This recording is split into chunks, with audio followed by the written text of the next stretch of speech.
from NBCnews.com, and I'd love to hear your recollections on the event, your coverage. Catholics and other religious protesters gather at Dodger Stadium on Pride Night. These Sisters of Perpetual Indulgence, whose members dress in drag as nuns, were honored for their work. And this is, of course, the NBC version. So we'll tell the story. We'll listen to NBC's story, and then we'll tell the story of what we actually saw. With "Stop Anti-Catholic Hate" and "God Will Not Be Mocked" signs, protesters surrounded the main entrance to Dodger Stadium on Friday, hours before the Sisters of Perpetual Indulgence were to receive an award on LGBT Pride Night. All right, I'm gonna have to stop right there, because the very first sentence of this is not true. It wasn't hours before the Sisters of Perpetual Indulgence were to receive the award. We swarmed the main entrance while they were receiving the award. And we were out there with rosaries. We were out there with thousands of people. The LA Times actually came out and admitted that it was 2,000 people. So if the LA Times admitted it was 2,000 people, it had to have been at least 4,000, 5,000. 6 or 7, I had lost count of how many helicopters, news choppers were up in the air. We had drones flying all over the place. And it was peaceful. It was prayerful. We had a bishop reading a prayer of exorcism. Seamus, you'd appreciate Bishop Strickland. Not only gave a prayer of exorcism, but a prayer for perimeter protection from demons. Wow.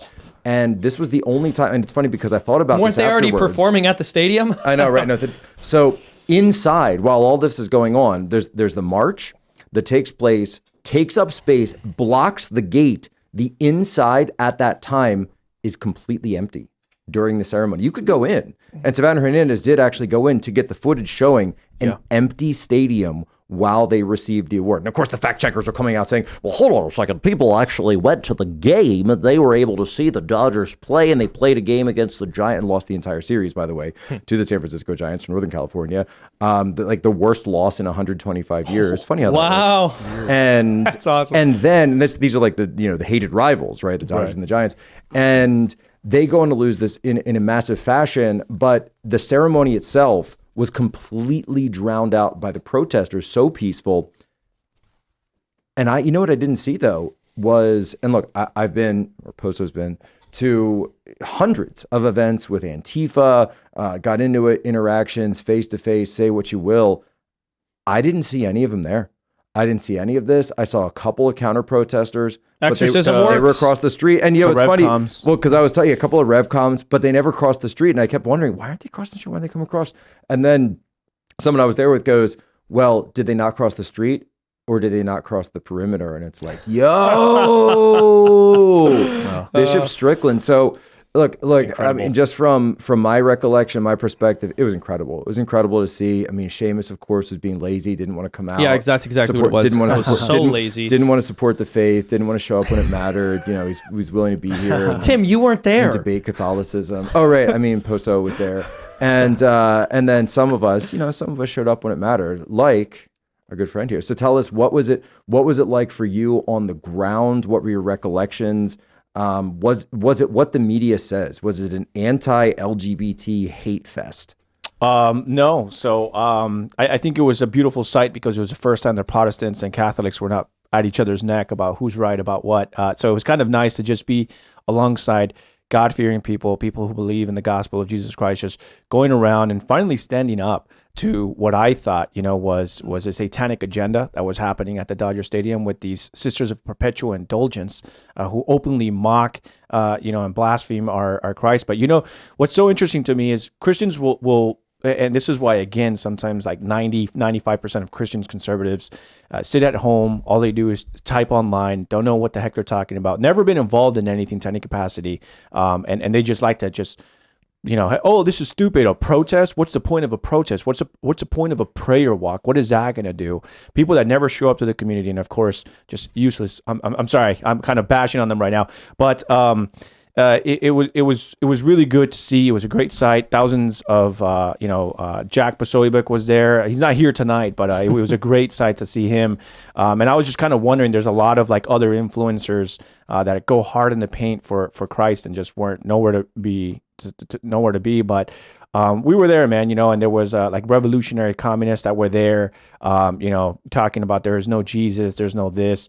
But it was really good to see just this public display of Christians coming out, uniting, saying the prayers, marching as men. It's the most men I've ever seen activated. Usually conservative Christian men are at home drinking their Bud Light.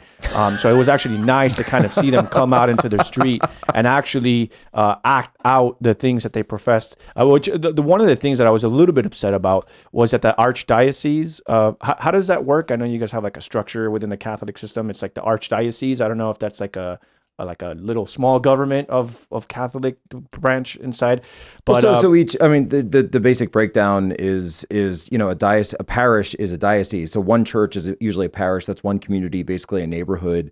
Then the archdiocese, they're typically based around metro areas. Okay. So you'd see the Los Angeles Archdiocese. I was born and raised in the Philadelphia Archdiocese. Tim Prime was born and raised in the Chicago Archdiocese. Me too. Yeah, and you're Chicago Archdiocese as well. Yeah. And then that would sort of raise up. Then there's a Catholic conference for the bishops of the United States. There's a number of cardinals. So there's a number of cardinals. There's 5 cardinals in the U.S. right now.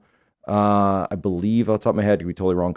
But it's not a lot. It's not a lot of cardinals. And then all of the cardinals around the world eventually choose the Pope whenever comes time to choose a new Pope. Yeah. And so that's the base. I mean, there's way more to it than that, but that's the very basic structure. So basically, the Archdiocese of Los Angeles came out. They were supposed to be leading this. I think that thousands more people would have come out had they actually endorsed it. But days before the prayer walk, they basically backtracked and said, "Hey, you know what? We're actually not going to endorse any protests. We're actually we've decided that we're just going to have open dialogue with the Dodgers and any parties involved, meaning the Sisters of Perpetual Indulgence." But it's weird because I have Christians telling me, "Well, yeah, that was a good call because what's the point of a protest? Who cares? Like, we are meant to be persecuted as Christians."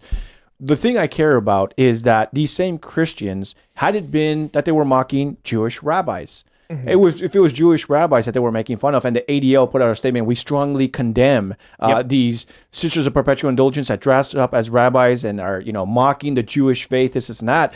Christians would have stumbled over each other, the Marco Rubios and other people that are always like standing up for Israel and its allies. They would have been like, "Oh, we stand with the Jewish people, and this is not. This is we." Which, by the way, there was a rabbi actually at the event. There was Rabbi Michael Barclay from Los Angeles, the LA area, actually spoke at the event right before Jack Posobiec. Right.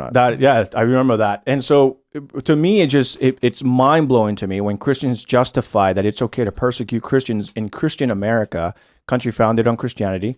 But if it was Islam, it'd be Islamophobia. Yep. And if it were rabbi, it's anti-Semitism. But it's perfectly fine when it's done to Christians. And so to me, I'm like, okay, well, you can't have it both ways. Either we can make fun of the Jewish people and the Jewish religion, and we can make fun of Islam people and Muslims, or it can't be that. You got to have it. I'm all for it. We're going to be persecuted. Yeah, we're going to be blasphemed, this and that.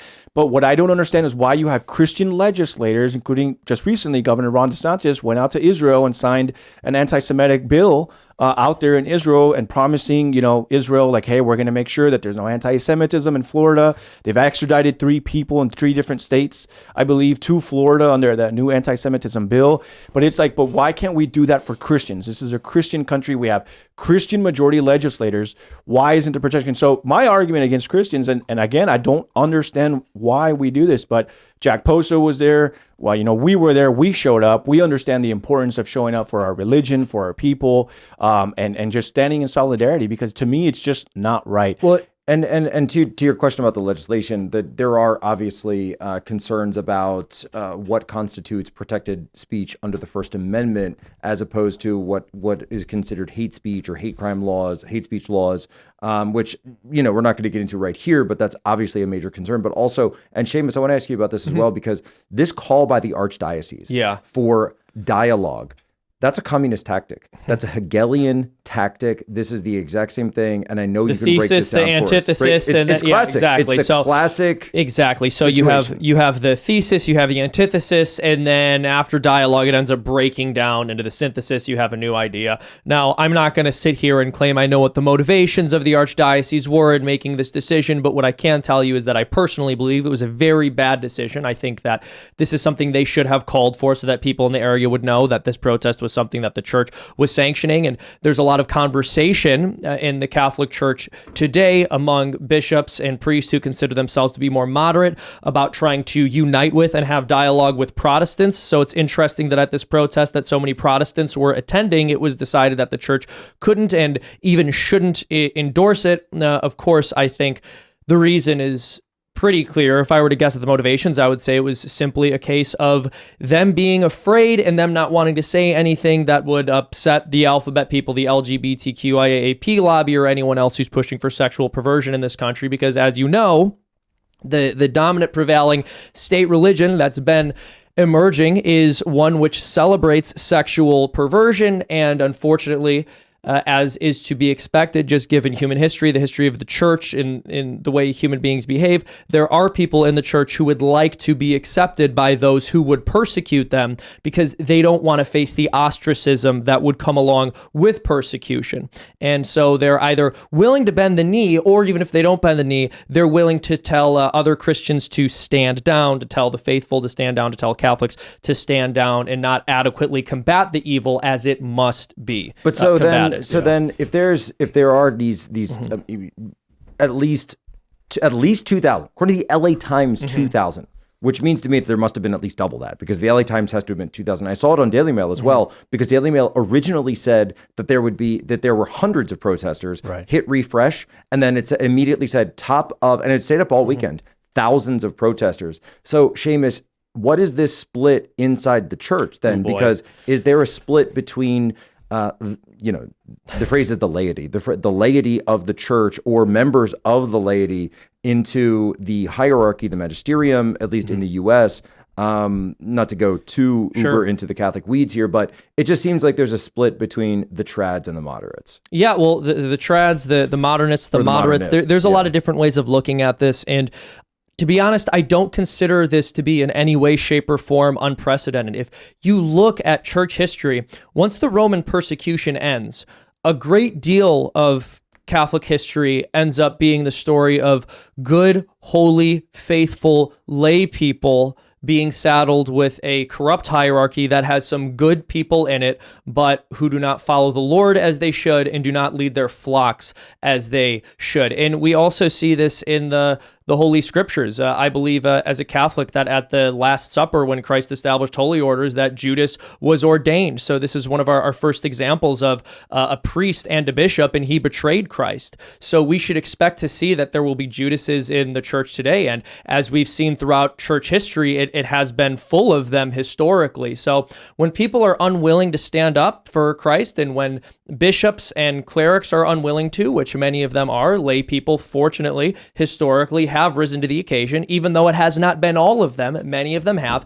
And it's what we should expect to see not only among the hierarchy, but among the laity, right? Because many seek to enter and few do. How many people truly take their faith seriously? How many people are truly trying to get closer to Christ and enter the kingdom of heaven? Surely it's a minority. And I believe that the scriptures make that clear. I'll also add that it is not something disobedient or offensive or even subversive for a Catholic to say that there are many in the hierarchy who are bad. The Venerable Archbishop Fulton Sheen said that he believed that the laity were going to save the church. And it's because, again, we've seen it repeatedly with the hierarchy abdicating. It is why it was once said that the road to hell is paved with the bones of priests, and the skulls of bishops are the lampposts that light the way. Thanks for watching this clip from the Timcast IRL podcast. Hang out with us live Monday through Friday at 8 p.m. and become a member over at timcast.com for uncensored, members-only shows exclusive. Thanks for hanging out, and we'll see you all next time.